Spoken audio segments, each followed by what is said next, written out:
처음 강의 그 초창기에 저기 막 카메라로 녹화한 건 별로 안 좋더라. 아니? 예. 그러니까 카메라로 하더라도 이렇게 여기 됐다 저기 됐다 이렇게 사람 컨트롤하지 않으면 이거나 그건 좀 유튜브에다 쭉 올려가지고 내부에도 공개하려고 했는데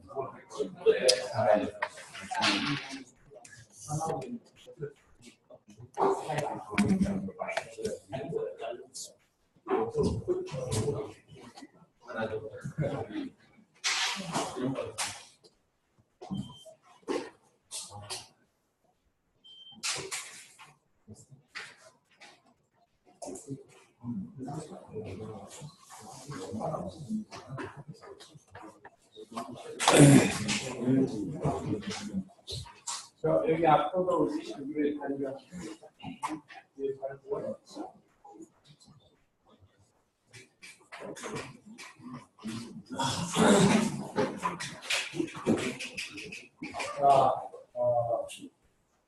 여러 번 반복되지만은 그 과하고 샤프하고 빈하고 유도 과정이 상당히 유사하죠.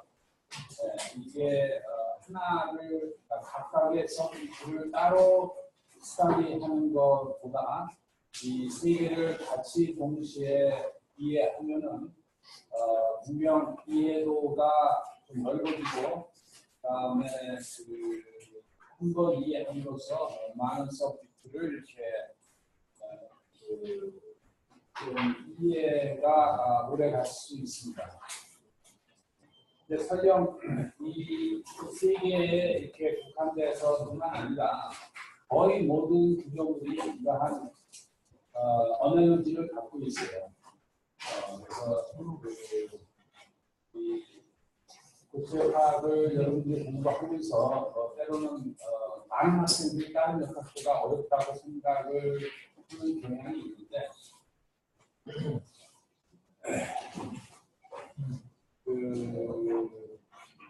커다란 컨셉과 원리 한 3-4가지만 시작이 이해하고 그다음에 이렇게 가르치기를 하면 상당히 큰 도움이 되고 서비스가 어렵지 않다라는 걸 이해할 겁니다.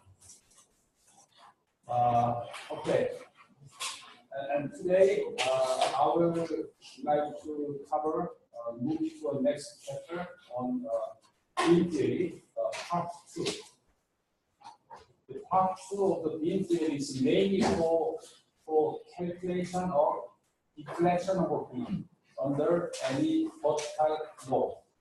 Okay, we have a beam, and beam will be subject to a vertical load.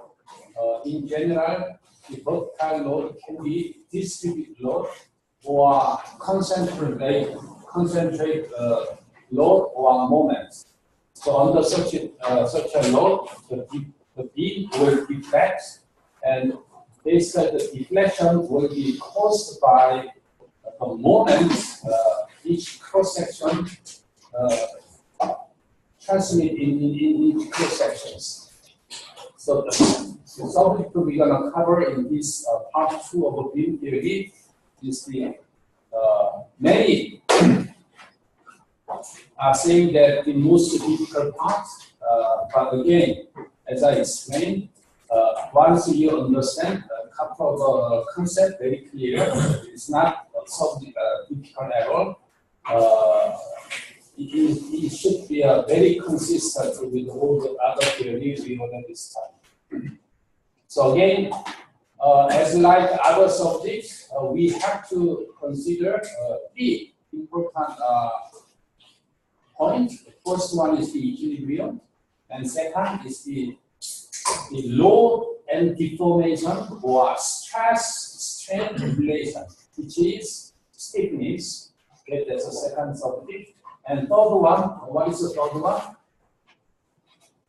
Strain displacement or displacement relate constraint and conditions. Okay, so we always need to understand the flow. Okay? Force will apply, and force, whether external load or internal load, the force have to be force equilibrium, right? So internally there will be a force which is usually called stresses, and stress and deformation, or stress and strain. What are the relation between them? Stiffness, modular properties, and now strain will be developed inside the body, but the strain has a relation with what? Displacement, right?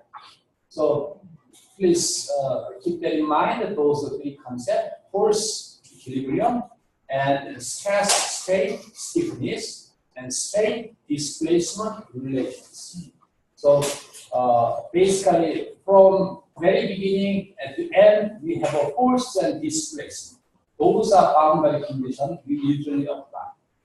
Okay, force and displacement. Inside there is a stress and strain and stiffness. This flow, again, is the main, the most critical. This is all about the mechanics. And I mean, in most cases, it's not that it certainly takes some time to get used to some theory, but you have to solve the problems, and you have to sometimes create your own problem and try to solve it yourself. Anyhow, in this chapter, we're gonna cover the beam theory, but mainly for deflections. And deflection, in other words, what is that about? Deflection is a displacement, right? And the force we're gonna apply is the distributed load. That is the usually external load.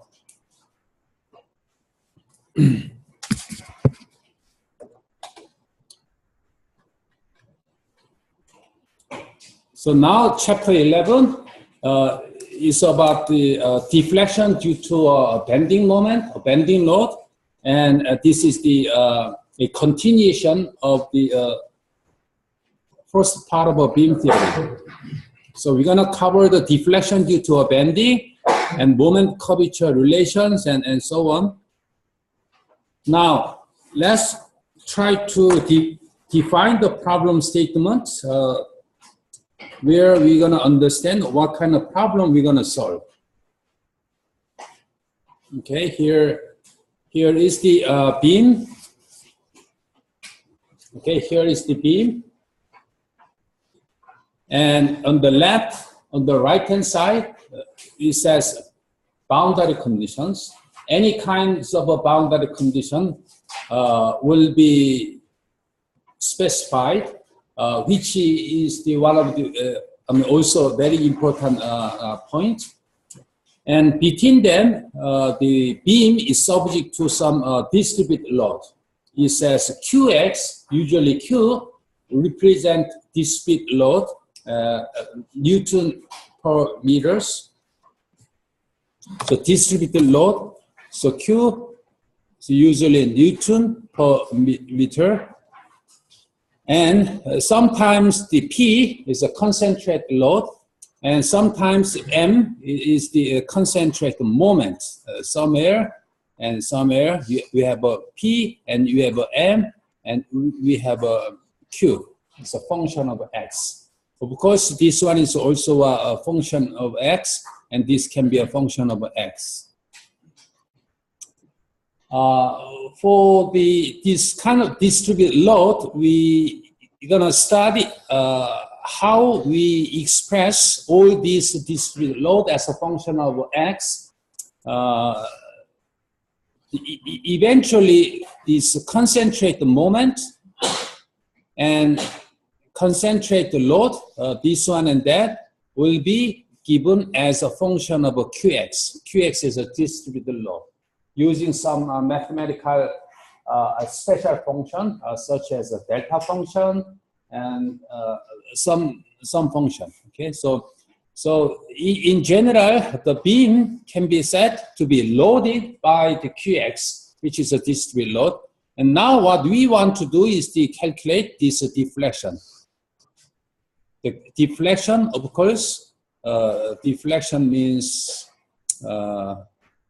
QX, okay?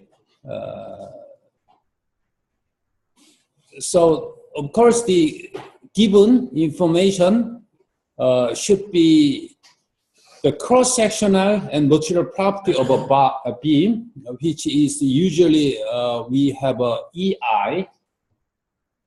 What we have obtained was the moment and EI times, what was it? You know, the 1 over R or d theta dx, right? D theta dx, in the theta is a bearing along the x, and this one actually is a 1 over R, and which will be called a curvature. Okay, so this one is the EIK. So in beam theory, the stiffness is given as the EI. Now, so this is related to our material properties. And second, external load as a function of x, which means the Q, a function of x. Now, third one is the boundary condition at both ends.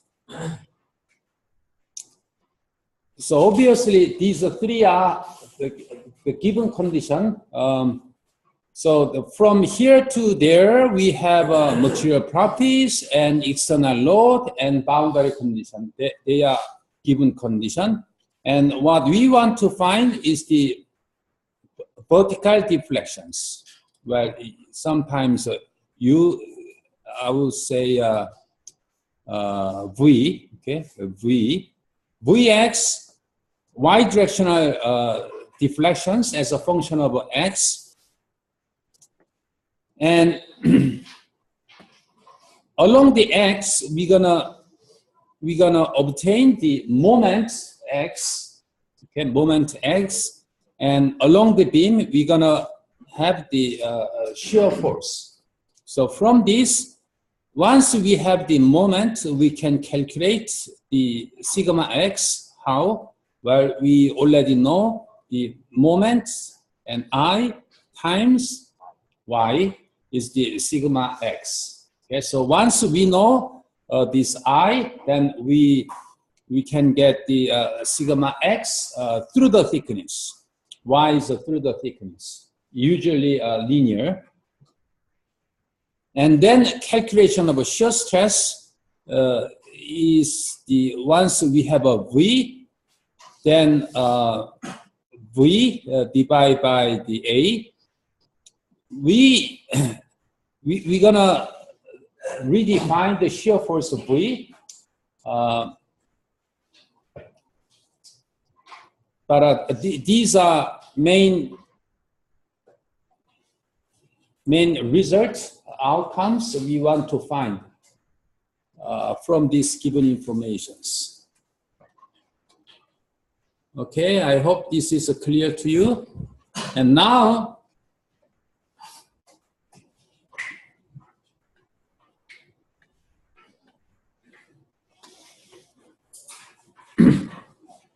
now we want to start with the moment curvature relations.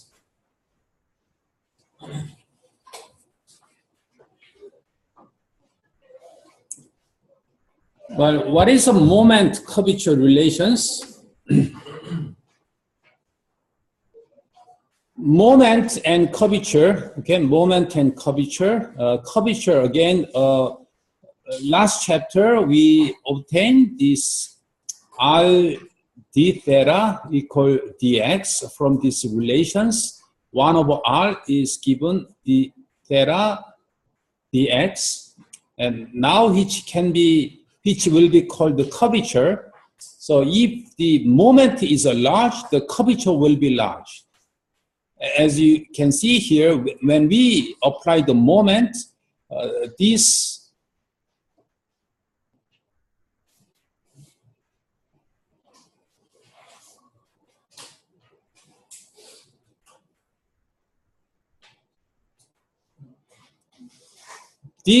are R.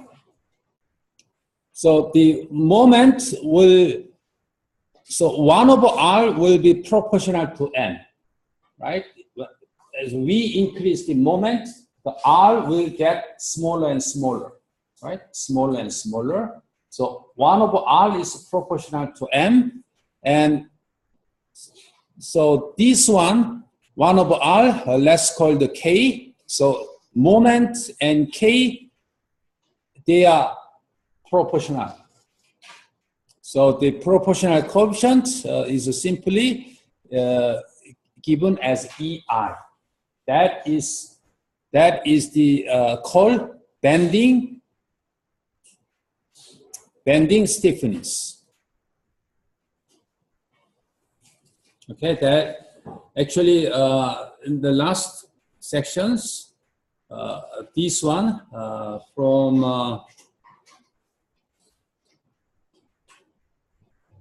from this, see this one, theta dx and 1 over R, and is called just K, and moment divided by EI. So the moment is simply EI times K. Okay, so this one, we didn't give a name here, but this one will be called bending stiffness. Okay, bending stiffness. It's very similar concept to a spring. Spring, when you apply the force to a spring, what will happen? There will be a delta. There apply force, and what will be the proportional coefficient? K, right? So F equal K delta. So K is a stiffness. So K is some resistance to deform under force. And similar to that, when we have a beam and when we apply the moment, then there will be a curvature similar to there will be some deflections, and this is the R, and 1 over R is the curvature, and so curvature, moment, so proportional to each other. The coefficient is called bending stiffness. Okay, bending stiffness, and similar to a spring constant. Okay, so that is the what we obtained in the last chapter. Now we're gonna use that one in derivation over here. So moment is simply EIK. And now what we're trying to do here is that what is this K? In other words, what we try to have is the deflections. How much deflect? The deflection is easy to see, easy to measure. Vertical deflection.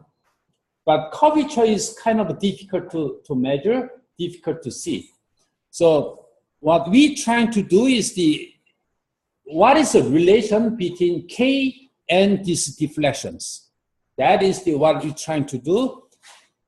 So for that purpose, we are trying to, let's take a look at the tangent theta. Okay, tangent theta.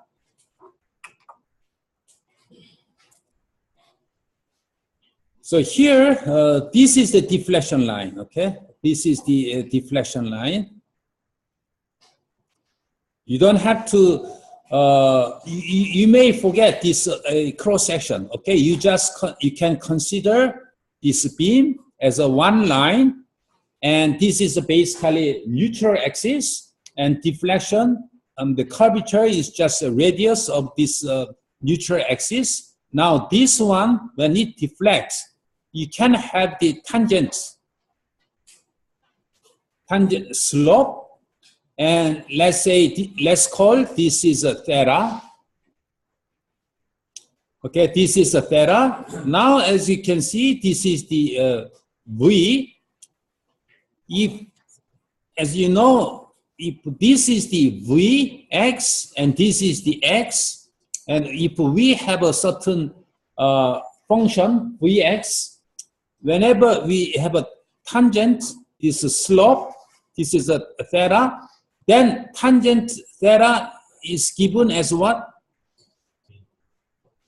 Derivative over v, right? Simply, derivative of v at that point is the geometrically tangent theta. Theta is the angle between this tangent line with respect to this x-axis. Okay, so that is the tangent theta, and which has a relation with the deflection, derivative of deflection. This is the about that geometric relations. Okay. Now it's a small deformation. This is very important. Later on, we would not pay much attention to this assumption, but in practically very important assumption. Small deflection. What does it mean?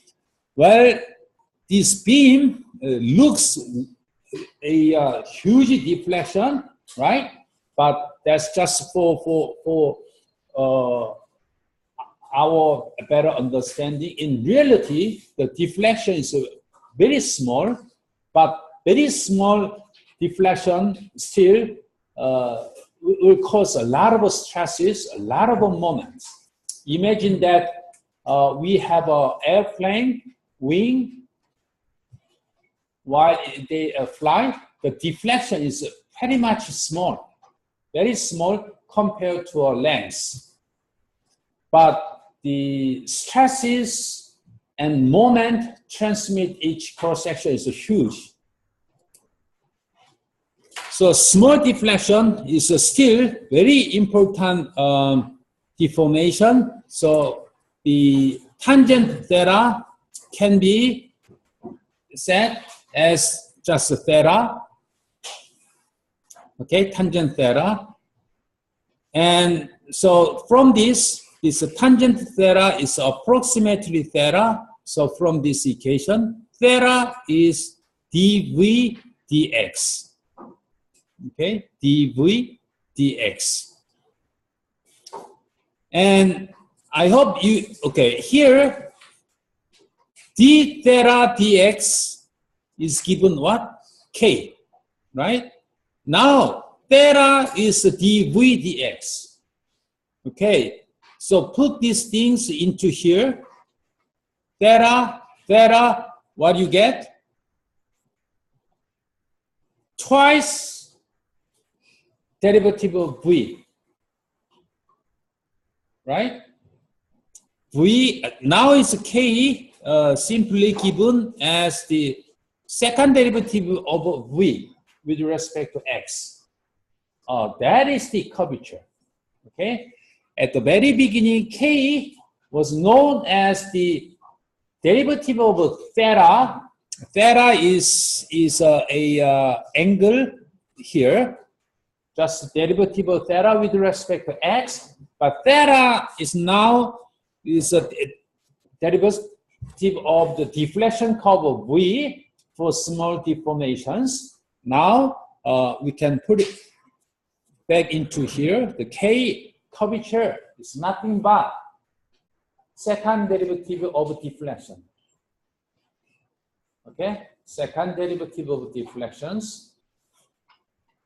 And so moment equal k, this relation becomes moment ei second derivative of v, or you can say ei v second derivative.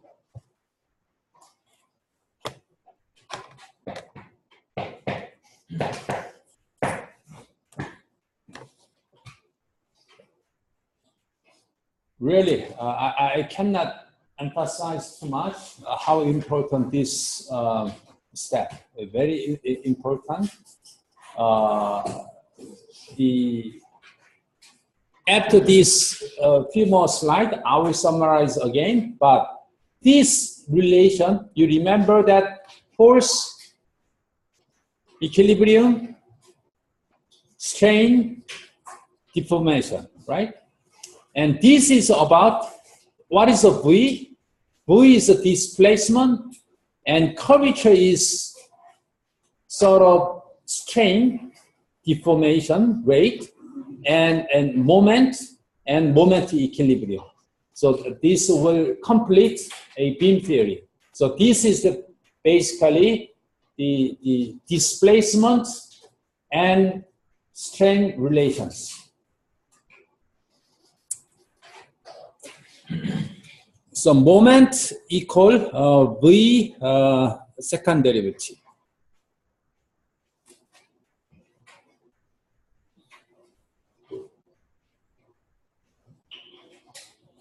Okay. Now the reason we cover this part is to continue the last section. That was the conclusion of the last section, and now we notice that K is the second derivative of V, so moment is simply EI V second derivative. Basically, the most important point in this chapter is the equilibrium equations. Okay, equilibrium equations.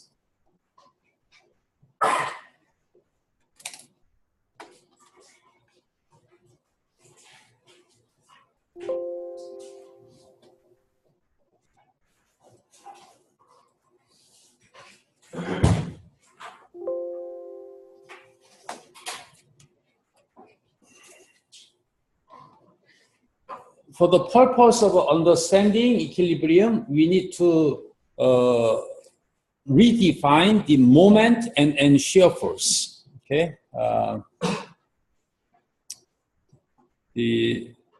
when we have a certain force, we do know that we have a V and moment.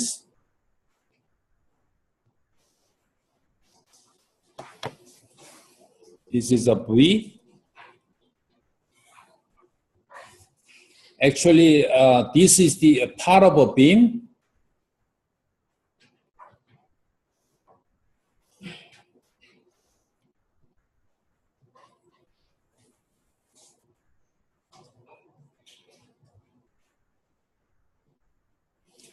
So this represents any cross sections. So any cross section, we can have two quantity. One is the shear force, and the other one is the moment. So let's say we have a distributed load Q. Let's forget about concentrate moment, concentrate forces for a while.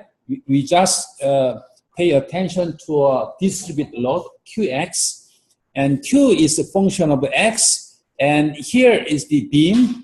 Okay, here is the beam, and any sections we have a resultant force V or resultant force moment, and the V, actually the moment comes from sigma x, as we already know, right? And so this will be some stresses which we discussed in last chapter. So moment is the simply function of x, and in each x we have a sigma x distribute along the y, and the resultant of Q sigma x and y integration over the A is the moment x. And how about the V? Well, in this cross section, we have not only this normal stress, but also a shear force. So the V is a sigma In coordinate wise, this is x and this is y. And what is the shear component? Sigma x and y, right?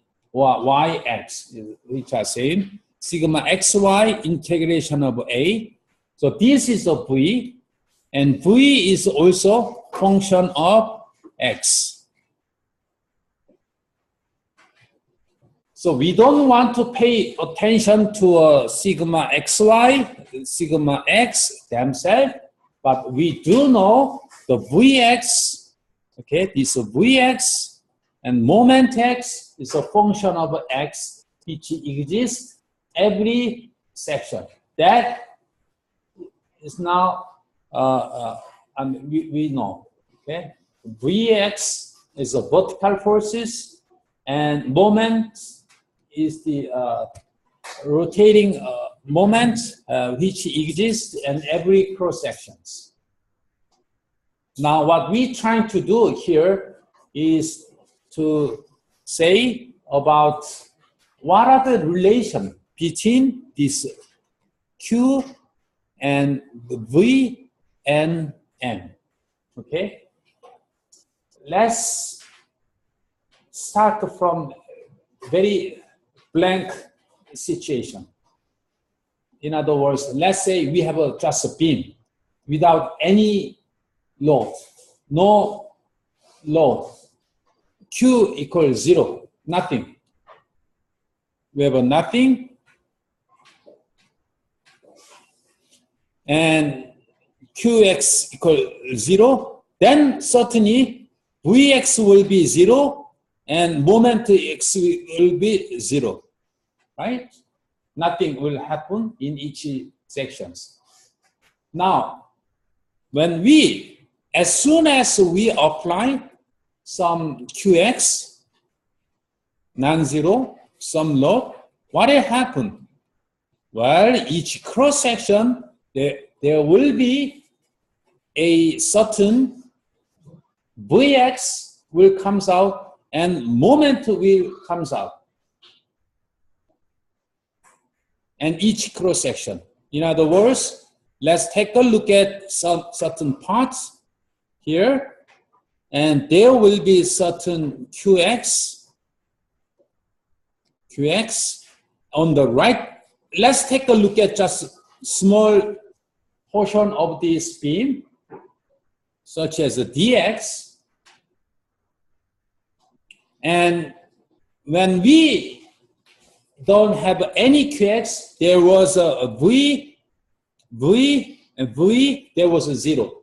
No moment, moment was 0. But once we have some V and the Q, we would have a certain V, okay, V, and this V and this V, there is a dx, there will be Vx, and there will be Vx, but there will be some increment, which we don't know. But what we know is that this V is generated by what? This Q, right? Q would cause some unbalanced or some non-zero Q or increment on the right-hand side. So that we will drive. And another one is that due to this non-zero Qx, there will be certain a moment generate. So this will be a moment X, and on the right-hand side, there will be some moment plus certain increment, okay? Increment moment, which will exist with respect to our left-hand side. So again, what we try to have in this equilibrium is that Qx will cause Vx, and Vx will cause the moment X. Again, if there is no Q, there won't be any V, there won't be any M.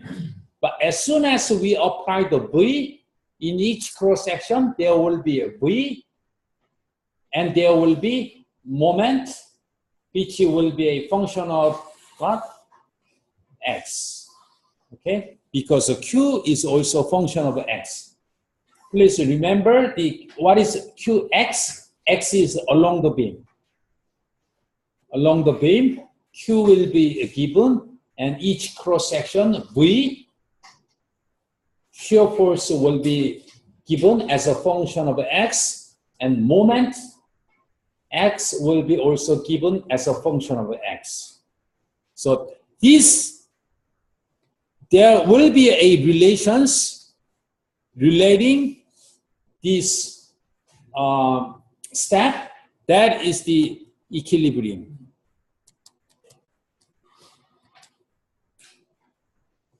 Equilibrium, and so that is the chapter in here, okay? So force and moment equilibrium equations. Okay, let's also get back to early stages where we learn equilibrium. In case of a 2D problem, such as a beam, there can be a X and there can be a Y and there can be a moment, Z. But in X direction, we don't apply any force.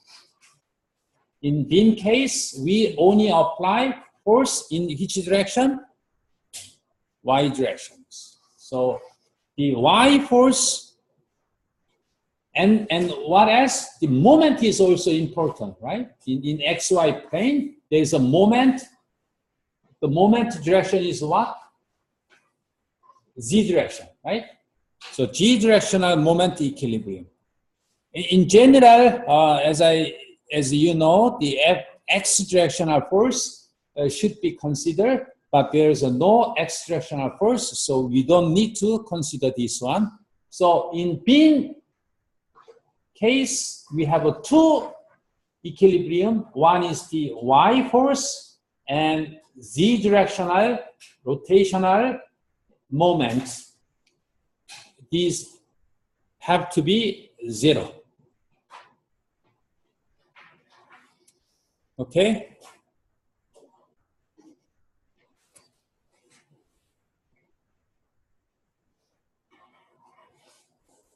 I can come back to this example, but I want to focus on these equilibrium equations, and that we want to drive a governing equations which will govern Vx, moment x in terms of Q.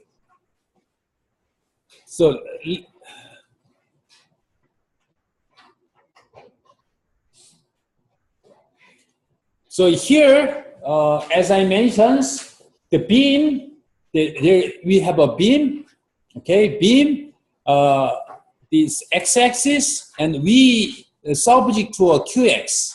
Very general, any qx will be okay.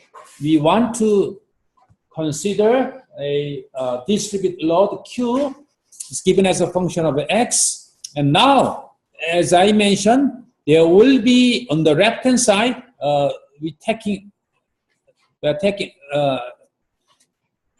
we are consider this part, so dx, and this is a dx. On the left-hand side, there will be a v. On the right-hand side, there will be a v plus some increment. And on the left-hand side, there will be a moment x, because here is the x.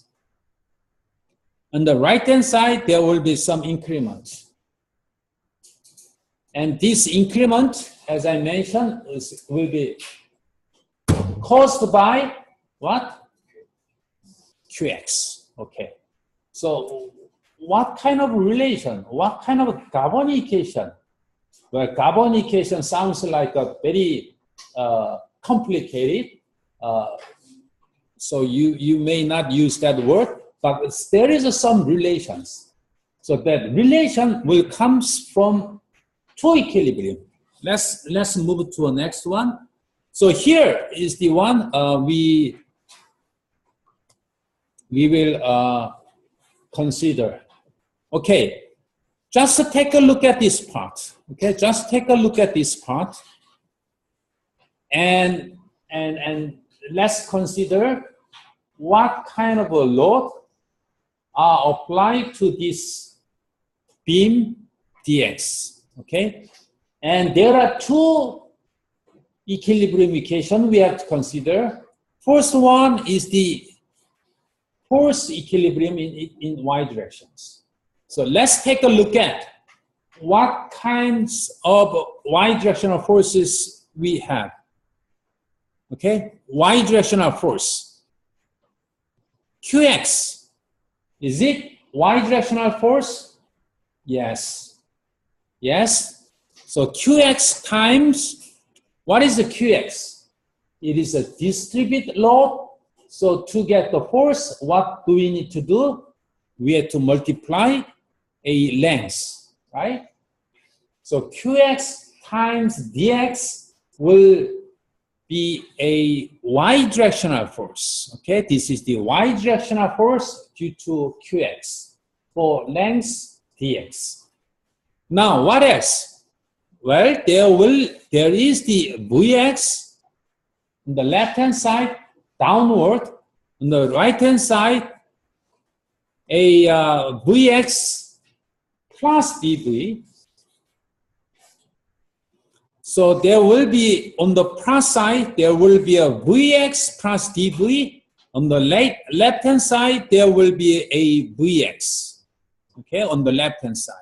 So this is the left-hand side, this is the right-hand side. So these are all about the y-directional force. So this one, and this one, and this one. These three forces are in y direction. Okay, they have to be 0 to meet y directional force equilibrium. So simply this one and that one will disappear. And dV, now we can see that dV dx, dV dx with derivative, which will be a minus Qx. Okay, there will be a V distribute along the x. Now the derivation of a V has to be what? Qx. Q distribute to the beam as a function of x, which is a very important result, but this one is a simple result from a y-directional force equilibrium.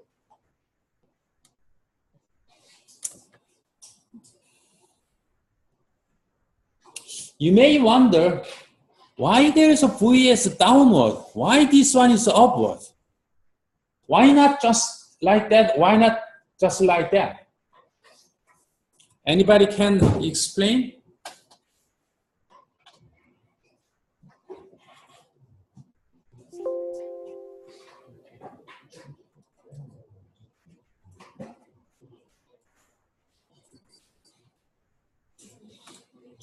They are just internal forces. Okay, let's consider much simpler case. Okay, much simpler case means that okay, this may be very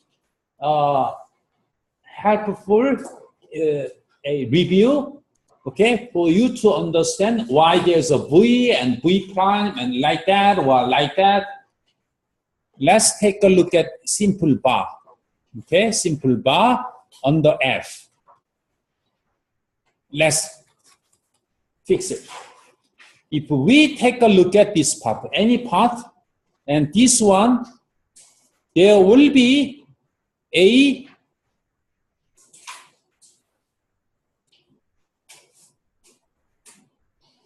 now this is F, right? So this part, if there is F in here, because of a reaction force, there should be a force in this direction, right? Why? That way, this will be in equilibrium, right? F and F, and just equilibrate. And so because of that one, there will be action and reaction, right? So there will be V, and there will be also a V. F, and F, and F, and there will be F, and there will be F. Am I right? Yes, this is a clear. And this one, we always say the X, right? Now, let's consider another case where we have a certain distributed load. Okay, certain distributed load in X direction. Let's call this one as the PX. Let's consider what will happen to here, because now we're gonna have some PX. On the left hand side, there will be a Fx, there will be Fx, but there will be some additional force, Df. Why? Because of this Px, right? There will be additional force, Df, because this Px is a distribute along the x. Because of that, apply to a dx, apply to a dx here, that df will generate. Again, if we don't have df, this f and this f will be equal, and that's it. But because of this px distribute along the x, and we have to have a certain force such that this dx will be in force equilibrium in which direction? X direction. So if we take a look at the force equilibrium in x, then what will happen? Now pay attention to here, please. Px and px will disappear, because this is act like that and that is act like that, right? So fx will disappear. What will be left will be df. And what else? What else is in x direction? That's right, px. Now what do you need to multiply? Because P is what? Distribute load per length. So you have to apply dx, right? So this will be a 0. And now you can see that the f derivative of x will be a px. So please pay attention to this derivation, and which once is easier for you to understand in x direction. But once you understand this one, you can easily extend to a vertical equilibrium in beam case. So I will call this is the force equilibrium.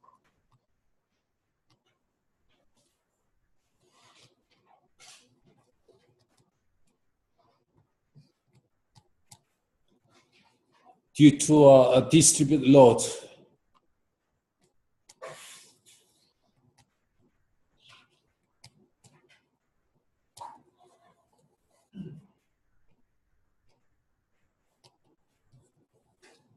So in this derivation, please pay attention to that. On the right-hand side, we have a fx, right? And some increment, which is unknown. On the left-hand side, there is the fx, which should be in equilibrium, this f and f, right?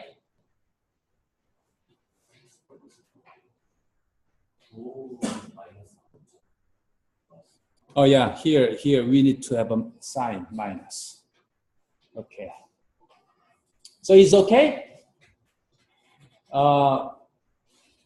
Now we extend these procedures to here. Very similar. Now it's clear that why there is a V here and V here like that, right? For the purpose of Y equilibrium, which is similar to this one, right? This is X equilibrium, and now here is what? Y equilibrium. But because of a additional Q distributes in X regions, there will be some additional dV, which is unknown. Now, what's the relation? Well, this V disappear, and this dV, now as you can see that there is the minus, and V, X derivative of V should be minus QX. So Q is what? Known value, similar to here. Similar to here. Is a minus px. P is a given function of x. Now we can obtain the F as x directional internal force, which can be obtained. How do we get this F? P is a given, right? How do you calculate this F? Function of x.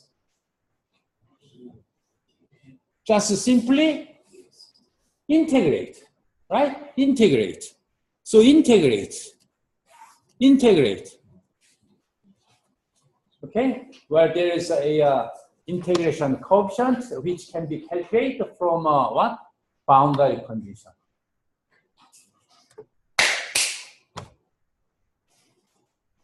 Okay, so I hope that this is clear.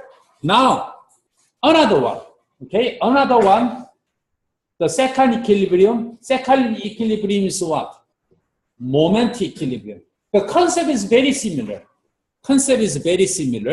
Now we have a moment here, okay? Pay attention. This is the distraction, that is the distraction. Why? Well, it has to be equilibrium. So moment is here, which should exist for the purpose of equilibrium, but pay attention to there is the additional increment which is unknown. Right? Which is unknown. So, and QX. Now, let's apply the moment equilibrium to this beam, dx. And okay, moment equilibrium. What kind of moment we have applied to this beam? Well, set this plus sign is like that, right? This is the plus moment sign. So this one is the what? Minus or plus? Okay, minus. And here, this is the plus or minus. Okay, so this is the plus. And what else do we have? What else do we have? Ah, this guy, this V and V. See, V is applied here, V plus dV, and V is applied here. What will cause? Yes, moment. Because of this one is the upward, this one is the downward. In x directions, here, in this case, we have a fx and fx.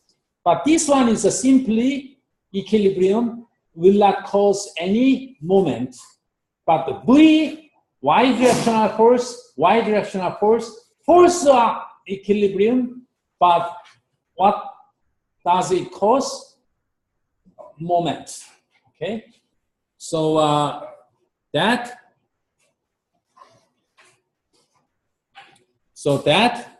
v plus dv times dx is the moment. Well, to calculate the moment, we have to pick a point, right? Reference point. You can pick the reference point here. You can pick the reference point here. Any point is okay. So we just chose this one as the reference point. And with respect to here, this v will not cause moment, but this v plus dx, this one times dx will cause the moment, right? Plus or minus? Plus, with respect to that, this will cause the plus moment. Now, what else? What else? What else can cause moment? Huh? Okay, this qx. Qx will cause first force, right? These are force because Q is a distributed load. So you have to multiply certain lengths. So Qx times dx will be a force. And then to calculate the moment, what do we need to do? We need to multiply a half length. So this is dx divided by 2. This is the length you need to multiply to have moment, right? Okay, so I think we cover them all. So let's simplify this one. This up here. And then let's pay attention. This is a dx. This is a very small length. So dx will go to a 0. Then here, this vx dx, dv dx, okay, this dm, and here dx. So in differential equations, if there is a term dx high order, dx, this will disappear. Okay, this will be a disappear compared to a v dv. See, this is the dx, this is a v dx, this is a dv dx. So twice of d, and only one d increment is this guy and this guy. This one and that one is what? Twice of d. So when this dx goes to 0, these terms will high order and that will disappear. I mean, we don't have to consider that. So what is left is this dm and what? dv dx. So we divide them and dm dx is equal minus vx. Aha. Okay, so we went through a little bit lengthy, not lengthy procedure, but some procedures. What we left is the dv dx is minus q. Okay, this is from y-directional force equilibrium. Another one, dm dx, moment. Derivative of a moment with respect to dx should be v. So this is a moment equilibrium. Let's combine them. What does it mean? Let's put these things into here. VV. And then there is the minus will be plus, and moment. Second derivative of moment should be what? Qx. What are the given here? Given condition is what? Qx, which is given. What will be the outcome? What will be the value we want to obtain? Moment and each cross section. So what do you need to do? We just integrate twice. Very simple. But the most important point is that the derivation procedures, what kind of condition we consider? We consider equilibrium, two equilibrium. So dv dx is a q, dm dx is a v. So these equations are important. And sometimes you may forget this v and dm, but it's very easy to remember these two equations. How? Well, dv equal q dx. You remember this way.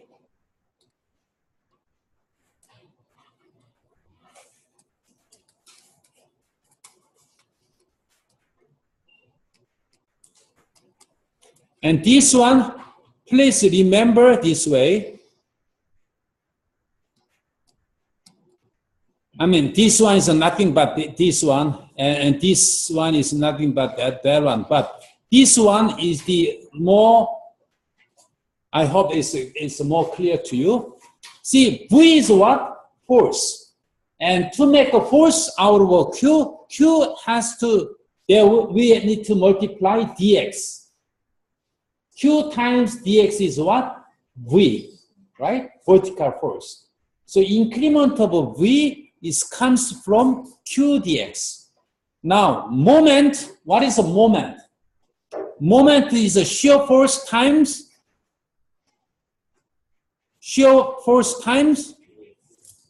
some length, right? So force times the length. So increment of dm plus v dx is the has to be in equilibrium. So the y-directional force equilibrium is like that, and moment is like that, and you can easily come this way, and then this v will eliminate, and moment, second derivative of the moment is equal to q. Okay? Okay, so let's take a 10-minute break and then let's continue.